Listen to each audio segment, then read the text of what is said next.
जान है मेरी, तिरंगा शान है मेरी, तिरंगा जान है मेरी।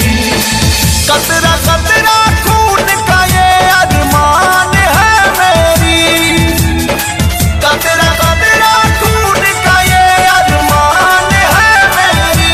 तिरंगा शान है मेरी, तिरंगा जान है मेरी, तिरंगा शान है मेरी, तिरंगा जान है मेरी।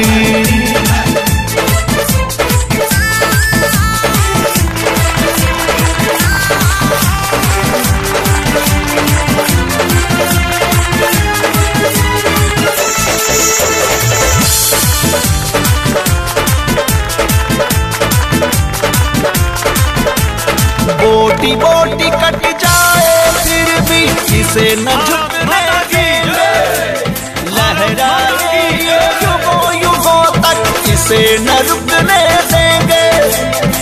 कतरा कतरा खून का ये अरमान है मेरी, तिरंगा शान है मेरी, तिरंगा जान है मेरी, तिरंगा शान है मेरी, तिरंगा जान है मेरी।